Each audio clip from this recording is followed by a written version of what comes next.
selamat pagi semuanya. Waalaikumsalam, selamat pagi Bu. Selamat pagi. Bagaimana, apakah posisi duduknya sudah nyaman? Sudah. Bagaimana kabar kalian hari ini?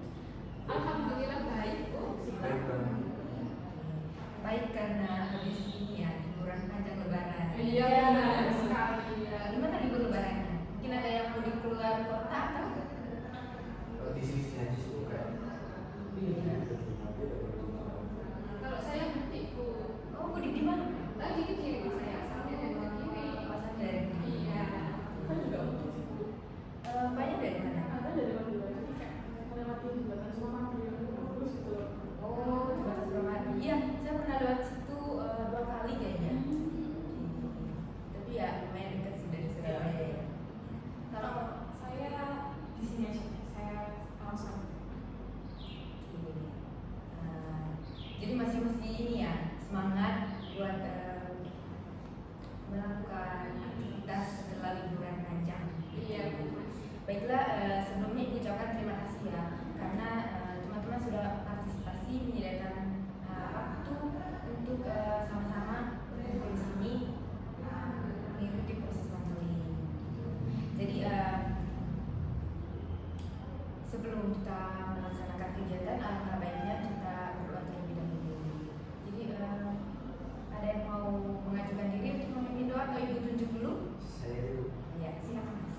Baik, kita mulai acara pada pagi hari ini. Baiknya kita berdoa dan berdoa pada Yang Maha Esa dan doa.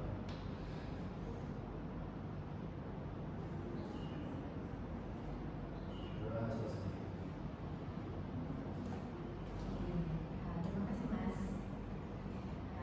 Selanjutnya ada suatu peribahasa, tak kenal maka tak sayang. Jadi kita kenalan terlebih dahulu. Jadi nama Ibu Maria Sefadriani, biasa dipanggil Ibu Yundri. Selanjutnya teman-teman memperkenalkan diri masing-masing. Boleh dari mana? Perkenalkan nama saya Dinda. Perkenalkan nama saya Eka. Pak Eka. Saya Zami buat tahu seperti itu. Kalau saya perkenalkan nama saya Alfia.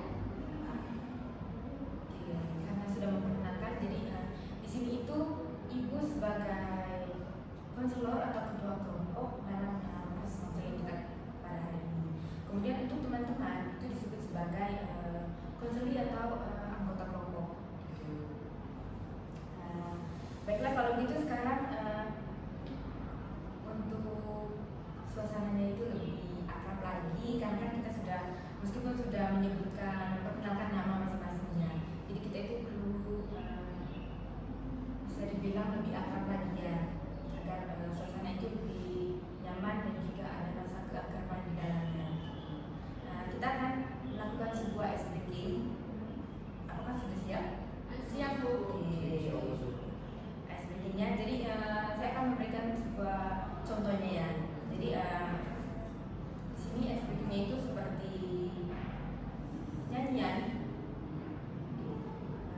Daripada penasaran, kita langsung saja ya. Jadi saya mulai. Nanti saya akan menjelaskan jawabannya untuk teman-teman jawab. Jadi langsung saja.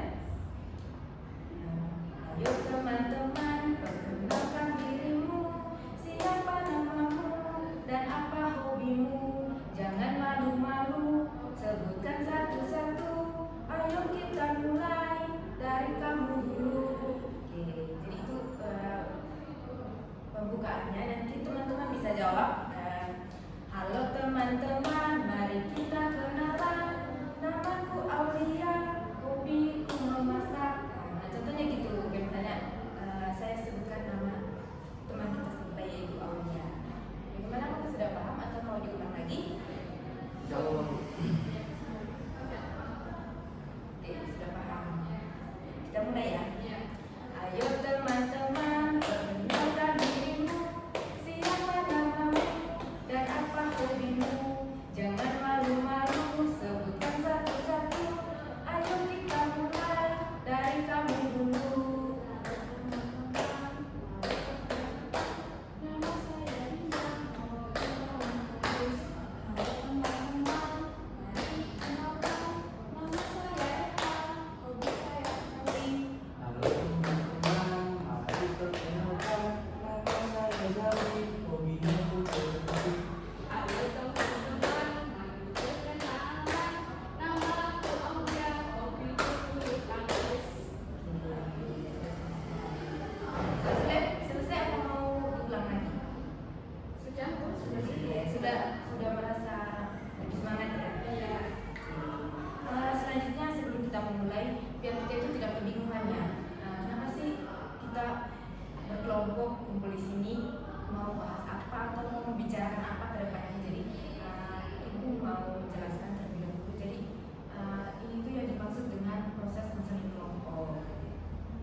pernah di beranda kayak YouTube gitu sih, tapi nggak sempat mencet atau apa gitu ya. Jadi cuma lihat Iya. sepintas Iya. saja. Gitu. Kalau saya belum pernah dengar sih, pernah dengar sama sekali, dan ini baru pertama kali juga. Suatu hal yang baru ya bagi Mbak Eka. Oh, saya sih juga belum tahu, juga di sekolah tuh belum tahu apa itu counseling kelompok, karena kan di sekolah mungkin saya tahunya tentang counseling individu aja. Tapi konseling individu pernah. Jadi konseling kelompoknya itu suatu hal yang baru ya. Jadi kalau begitu biar tidak kebingungan lagi, Ibu akan menjelaskan ya apa sih itu proses konseling kelompok. Jadi konseling kelompok adalah layanan bimbingan konseling yang memungkinkan anggota kelompok itu memperoleh kesempatan untuk membahas dan memecahkan masalah yang menghadapi melalui dinamika kelompok. Nah, dalam hal ini setiap anggota kelompok itu mempunyai hak untuk menyampaikan ide, gagasan ataupun pendapat antara satu sama lainnya. Hal tersebut juga membuat satu dengan antara yang lainnya itu bisa saling membantu untuk memecahkan masalahnya. Bagaimana Bapak Sebuah? Oke. Sebelum kita melanjutkan, Ibu ingin menanyakan kesediaan dari teman-teman. Apakah ingin melanjutkan proses konseling kita pada hari ini, atau ada yang masih ragu-ragu nih buat lanjutin atau mengikutin proses konseling? Saya sih, Oke, silakan. saya sebenarnya masih ragu untuk melanjutkan proses ke depannya sih. Oke, jadi Mbak Eka nih masih ragu. Menurut Mbak Eka, hal yang membuat Mbak Eka itu merasa masih ragu itu karena apa? Karena ini bukan tadinya itu saya daftar itu berdua sama teman saya. Terus habis itu yang berdua itu cuma saya aja. Jadinya kayak saya takutnya nggak nyaman sama teman-teman aja sih. Soalnya kan beda. Intinya Mbak Eka itu merasa takut sendiri ya, takut berbeda dengan teman yang lain. Kemudian menurut Mbak Eka, apa yang membuat Mbak Eka akan merasa nyaman untuk berada dalam kelompok ini? Saya nyaman kalau misalkan ini sih sama misalkan ya, kalau misalkan waktu saya berpendapat itu teman-teman nggak langsung ngejudge, atau misalkan kalau saya ngomong itu dengerin, seperti itu sih yang akan buat saya nyaman. Oke, baiklah. Itu adalah satu perasaan yang normal juga ya dirasakan setiap kan individu berbeda-beda ya. Apalagi kita berada dalam dinamika kelompok. Iya. Jadi hal tersebut memang wajar. Tapi perlu Mbak Eka ketahui bahwasanya Mbak Eka di sini itu tidak sendiri. Masih ada saya sebagai fasilitator yang akan membantu menyelesaikan masalah dari teman-teman, terlebih khusus Mbak Eka. Kemudian juga ada teman-teman yang lain yang akan menjadikan satu tempat yang membuat Mbak Eka itu masalahnya bisa diselesaikan. Gitu. Jadi teman cerita juga, tidak ada hal yang merasa sendiri atau merasa kayak teman saya tidak menerima saya gitu. Bagaimana Mbak Eka, apakah masih mau bersedia melanjutkan atau Saya coba ya, saya coba semaksimal mungkin. oke? Baiklah, kalau Mbak Eka sudah menyetujui dirinya untuk masih mau melanjutkan dalam kelompok ini, tapi teman-teman yang lain bagaimana? Lanjut. Saya juga tetap lanjut. Oke, tetap lanjut ya. Tapi sebelum itu, Ibu ingin menanyakan tipe kelompok. Nah, biar tidak kebingungan, apa sih itu tipe kelompok? Nah, jadi di sini itu dalam bimbingan dalam konseling, terlebih khusus dalam konseling kelompok, ada dua tipe kelompok. Nah, ada kelompok tertutup dan kelompok terbuka. Nah, biar tidak kebingungan nih, apa sih tipe tertutup dan terbuka itu? Nah, dua tipe ini itu masing-masing memiliki kelebihan dan kekurangan masing-masing. Jadi nanti saya akan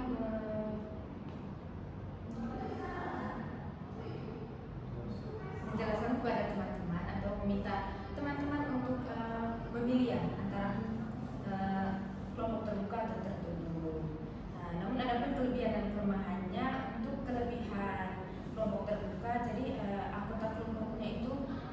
bertambah atau berkurang sepanjang kelompok tersebut berjalan. Jadi dia bisa bertambah berkurang, jadi bisa keluar, bisa juga masuk anggota kelompoknya gitu. Kemudian jika misalnya nih masalahnya Aulia ya tadi, masalahnya Aulia itu sudah selesai, jadi Aulia itu bisa meninggalkan kelompok tanpa harus menunggu masalah dari ketiga temannya ini selesai gitu. Nah kemudian anggota baru itu bisa bergabung kapanpun tanpa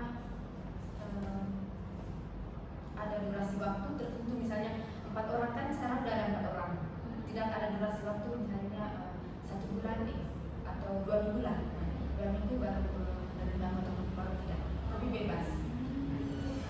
Kemudian untuk anggota untuk tipe tertutupnya itu dari awal sampai akhir anggota kelompoknya itu tetap, jadi dia itu tidak ada anggota yang masuk, tidak juga ada anggota yang keluar. Nah kemudian meskipun masalahnya selesai, misalnya masalahnya Aulia tadi ini contohnya lagi, masalahnya Aulia itu sudah selesai, tapi kamu tidak bisa meninggalkan kelompok tanpa harus ketiga temannya itu masalahnya itu belum selesai, jadi harus menunggu ketiga temannya gitu. Nah kemudian tidak ada anggota lain yang bergabung, jadi sampai selesainya itu satu kelompok tersebut itu tidak ada anggota yang baru. Nah itu kelebihannya. Sedangkan kekurangannya itu untuk tipe yang terbuka, anggota kelompok itu karena berubah-ubah sulit untuk menentukan tujuan. Tipe-tipe setiap manusia yang berubah tadi itu, setiap individu yang mana juga menyusahkan atau kesulitan untuk sampai pada tujuan. Kemudian resiko kerahasiaan juga itu sangat rendah buat bisa dibilang nyaman. Nah karena kan misalnya masalahnya yang satu ini, yang satu udah keluar, masuklah anggota baru, jadi rahasianya itu gampang terbongkar gitu. Kemudian sulit untuk percaya karena harus beradaptasi. Nah itu tadi karena beradaptasi dengan anggota-anggota yang baru kan gitu. Kemudian ada tipe tertutupnya itu kurang fleksibel karena dia itu terpaku dengan orang yang sama terus dalam satu kelompok. Kemudian ada ketergantungan kelompok, terlalu nyaman dalam kelompok tersebut sehingga dia itu sulit menerima orang lain. Kemudian kesulitan untuk membuka diri antara satu dengan individu, kesulitan membuka diri karena itu tadi adanya individu kelompok tidak, karena kan anggotanya tetap tadi, jadi dia itu kesulitan membuka diri karena dengan berhadapan sama orang sama terus. Gimana apa saya paham? Oke. Untuk kelebihan dan kekurangan dari tipe kelompok tadi itu, saya ingin memberikan kesempatan kepada teman-teman untuk memilih apakah pilih tipe kelompok terbuka atau tertutup. Mulai dari Oke, saya cukup dari apa yang disampaikan tuh maksudnya tuh lebih jelas di kelompok yang tertutup ya. tipe kelompok tertutup. Kalau saya tuh dari penjabaran kan itu saya akan lebih nyaman ke tertutup sih, soalnya nggak ada yang masuk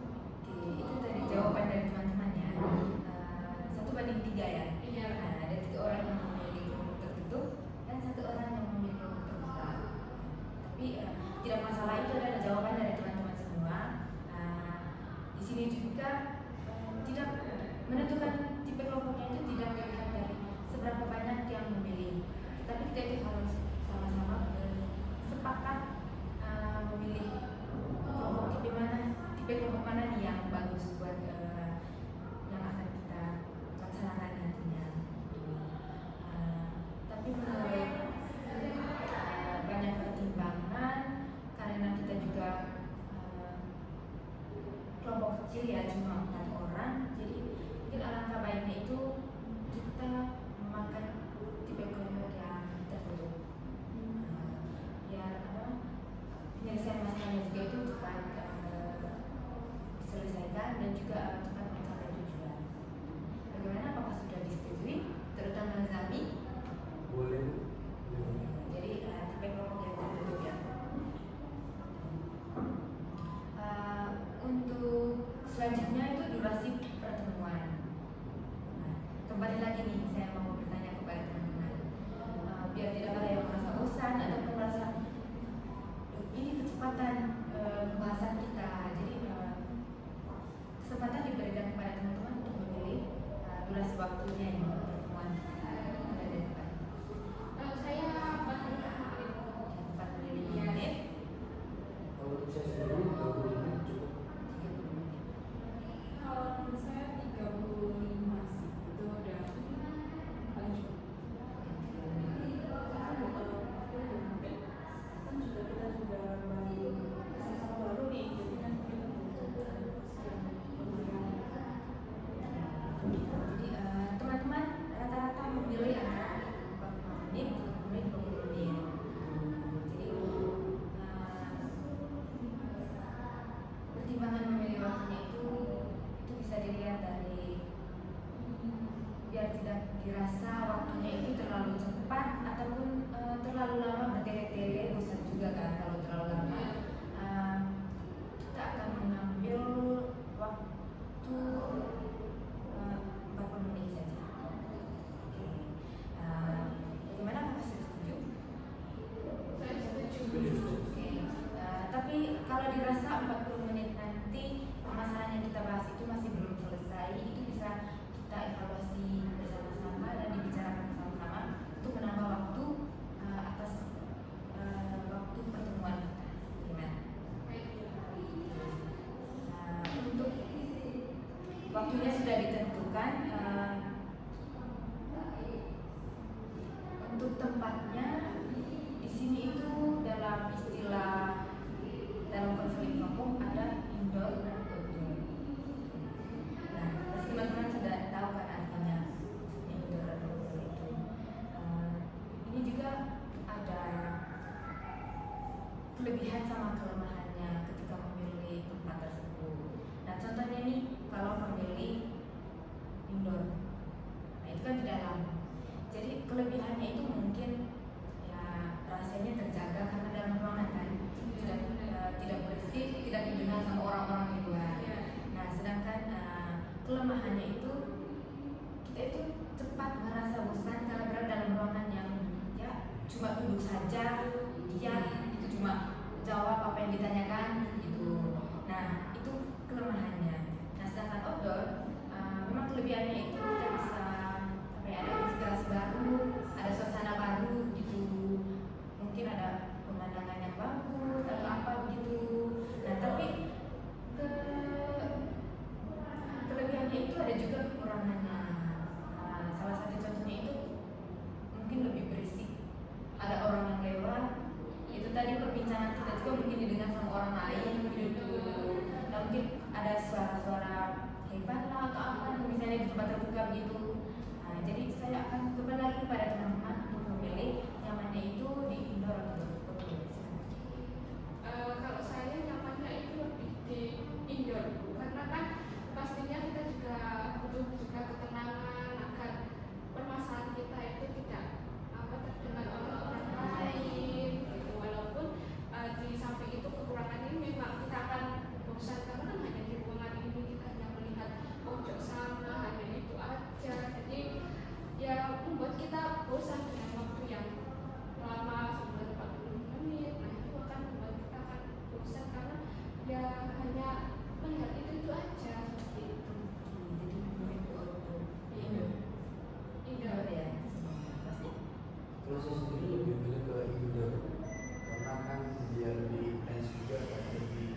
gitu.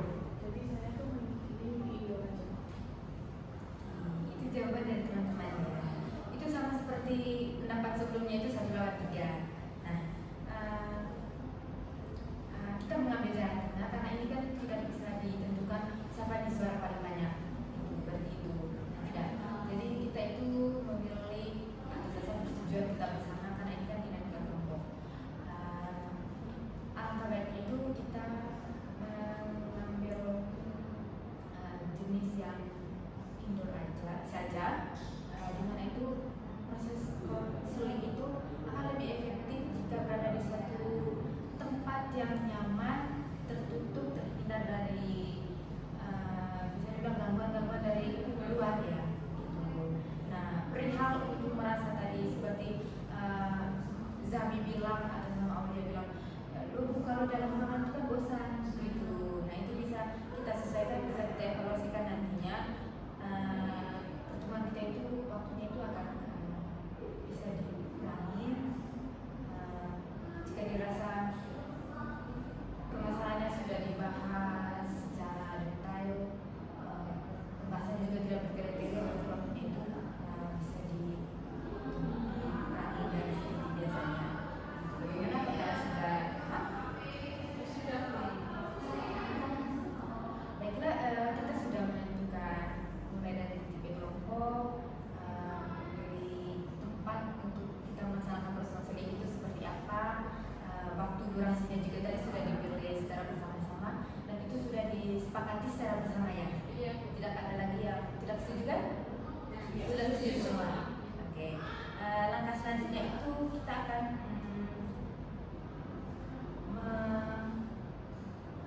membahas tentang mulai dari kehadiran, sikap, kerahasiaan dan lain-lain. Kita mulai yang pertama tentang kehadirannya. Oke. Mengenai kehadiran ini, saya ingin bertanya, bagaimana jika antara salah satu teman dari berempat ini ada salah satu teman yang tidak hadir? Apakah itu proses konselingnya itu dilanjutkan apa itu? Saya di sini jawab. Mungkin kita tanyakan dulu kabarnya, kita bisa nunggu mungkin sampai berapa menit. Kalau sudah bisa sampai berjam-jam mungkin kita bisa tinggalin aja, soalnya udah nggak relevan juga kan kalau kita sampai nunggu berapa jam gitu. Seperti itu aja. Itu dari pendapat dari Zami bahwasanya masih ada toleransi ya ketika menunggu, tapi dirasa masih lama ya masih kita lanjutkan saja. Kalau dari mana? Kalau saya memilih untuk tetap dilanjutkan dulu proses konselingnya. Mungkin salah satu anggota yang tidak masuk ini bisa menghubungi ibu atau anggota lain untuk bilang hari ini dia itu tidak dapat hadir karena izin ataupun entah itu sakit. Nah, jadi kan jelas kita tidak harus menunggunya dan kita tetap bisa melanjutkan proses konseling ini.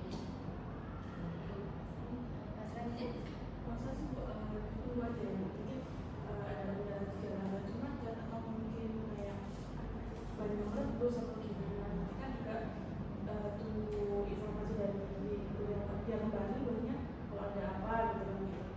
Misalnya sesuatu yang mungkin dia tidak bisa hadir, kita langsung lakukan. Kalau menurut saya itu ditunggu sih, soalnya kan kita kan juga berempat kan. Sebenarnya kalau misalkan nanti satunya ditinggal, takutnya kan ketinggalan informasi. Jadi takutnya kalau pada sesi selanjutnya terus kayak bingung gitu. Menurut saya seperti itu. jadi jawaban dari teman-teman itu masih kurang lebih 1/3 ya. Ada yang bilang ditunggu saja Bu, meskipun dikasih toleransi waktu buat menunggu. Terus ada juga yang bilang ditinggal saja dan melanjutkan seperti itu. Tapi itu adalah pendapat dari teman-teman. Tetapi dari pendapat yang berbeda tersebut kita harus menentukan salah satu yang bisa dibilang semua kita itu merasa cocok dengan pendapat tersebut, bisa disesuaikan dengan diri sendiri kita dan juga kesepakatan bersama kita gitu. Alangkah baiknya itu kita ketika ada temannya tidak masuk, ketika melaksanakan proses konseling itu ditunggu atau tidak atau tetap dilanjutkan, itu alangkah baiknya itu ditunggu meskipun dikasih waktu untuk toleransi atas keterlambatan tersebut. Biar kita kan kelompoknya cuma anggota kelompoknya cuma 4 orang, jadi ini kelompok kecil, jadi sangat mudah untuk kita bersama-sama mencapai tujuan. Nah, langkah baiknya itu kita sama-sama saling menunggu biar ada kemajuan bersama, biar tidak ada yang kayak ketinggalan. Tapi bisa dilihat dulu keterlambatan atau ketidakhadirannya itu seperti apa, bisa menghubungi kembali saya sebagai ketua kelompoknya bagaimana. Bagaimana, apakah sudah sepakat? Saya baru sepakat. Nah, karena sudah sepakat, sekarang nih Ibu ingin bertanya, hal seperti apa yang kamu tidak sukai dari orang lain dalam hal dalam kelompok kita ini, terutama antara teman-teman secara lain. Silakan Pak Eni jawab dulu. Kalau saya tidak suka orang yang ketika saya berbicara itu memotong pembicaraan seperti itu. Oke, memotong pembicaraan. Iya. Ada lagi? Kalau buat saya sendiri kayak nggak suka yang kayak berpilih-pilih gitu, kalau ngomong nggak maksudnya poin aja gitu aja sih. Itu saja. Kalau saya itu nggak suka sama orang yang kayak sama kita lagi ngomong gitu, terus habis itu dia itu kayak sibuk sama hal lain gitu, entah ngapain, pokoknya kayak Tidak memperhatikan. Iya. Karena saya ngomong dulu nggak kurang dari apa yang saya ngomong dulu, kan langsung kayak pendapat saya langsung dipotong, langsung mengambil pendapat orang lain. Itu dia tadi ya. Baiklah, dalam proses konseling kelompok kita ini ke depan, sikap yang harus ditunjukkan itu adalah harus bersikap baik, sopan, tidak berkata kasar. Kemudian adapun hal yang perlu dihindari seperti yang teman-teman baru sampaikan itu, seperti memotong pembicaraan, terus ketika temannya ngobrol tidak didengar, itu hal yang harus dihindari. Kemudian ngomong bertele-tele tidak tahu intinya apa gitu. Nah, seperti yang barusan teman-teman sebutkan gitu. Nah, kemudian mengenai yang terakhir ini, mengenai kerahasiaan. Nah, kerahasiaan ini itu sangat penting dalam konseling kelompok. Nah, mengapa sangat penting? Ini tuh konseling kelompok berbeda sama konseling individu. Nah, kalau konseling individu kan kita misalnya nih, saya konselor, mbaknya sendiri. Nah, kita berdua saja membahas permasalahan. Nah, sedangkan ini karena konseling kelompok yang notabene ada beberapa individu di dalamnya, tentunya kerahasiaan itu sangat penting untuk dijaga. Nah, apa yang kita bahas dalam kelompok ini, dalam pertemuan ini, itu tidak boleh dibahas lagi dalam sesi lain di luar proses konseling ini. Tidak boleh dibicarakan lagi di luar, misalnya ketemu sama teman lain, ya diomongin masalah teman saya yang satu ini begini gitu. Nah, jika antara salah satu anggota kelompok yang melanggar, akan dikenakan sanksi atau konsekuensi yang akan dihadapi, yang akan diterima. Bagaimana, apakah sudah paham? Paham Bu. Oke.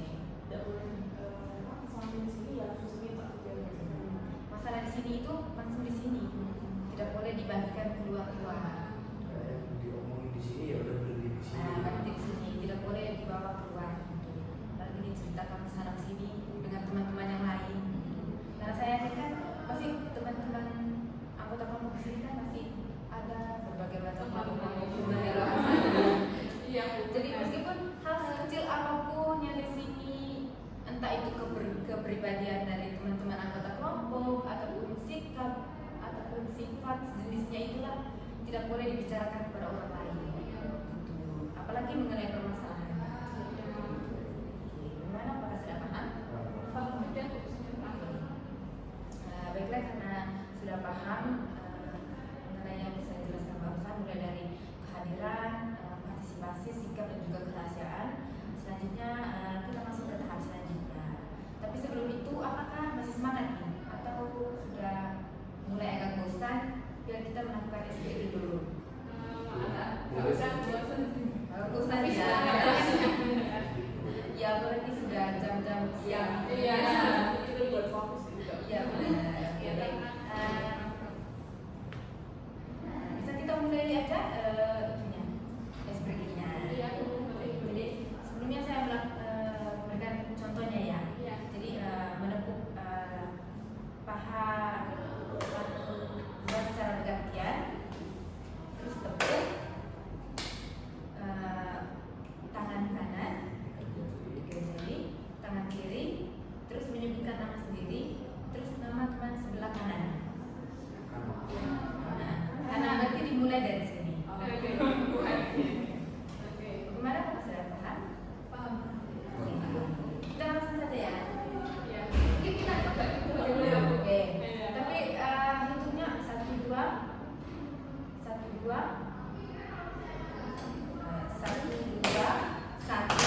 1 2. Jadi 1 2 1 1 2. Oke. Sudah paham? Terus Oke, kita contoh sekali lagi ya. Oke. 1 2 1 1 2. Sebutkan nama sendiri, terus teman yang sebelah kanan. Nanti itu secara berdiri diputar sampai mungkin awalnya itu agak lambat karena kan harus pakai tangannya dulu terus sebut namanya. Tapi harus itu dilakukan secara cepat-cepat nyebutnya. Sudah paham? Sudah paham. Oke. Mari kita coba ya. Iya. 1 2 3. 1 2 1 1 2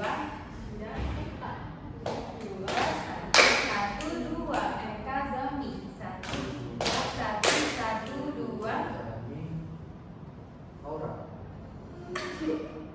Aulia. Oke, lagi.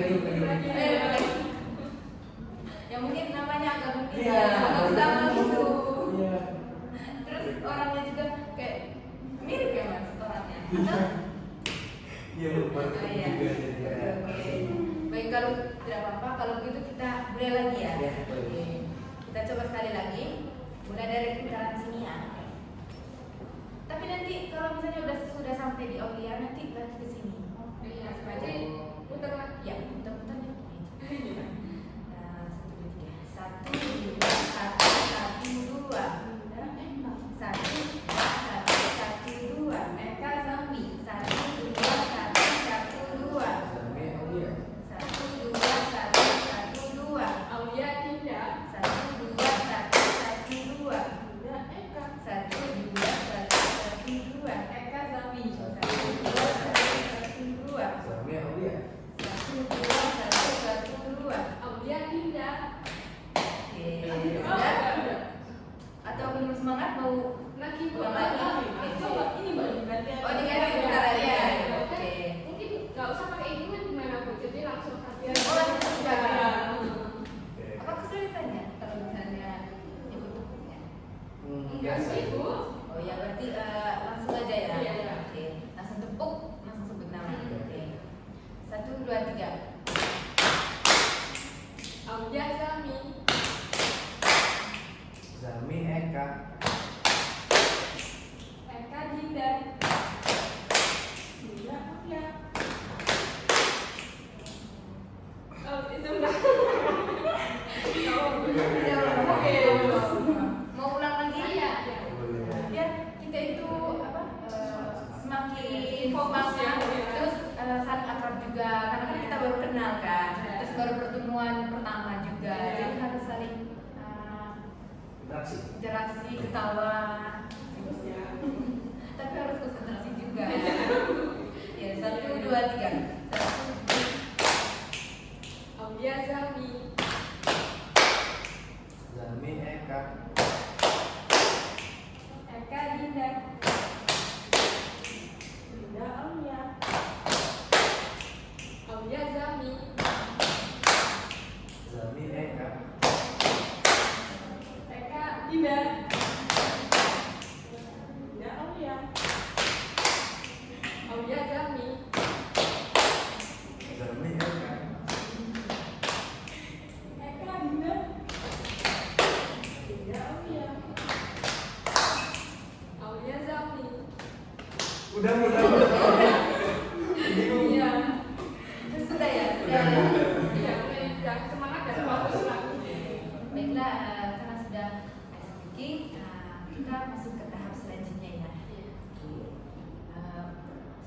untuk memasuki tahap selanjutnya?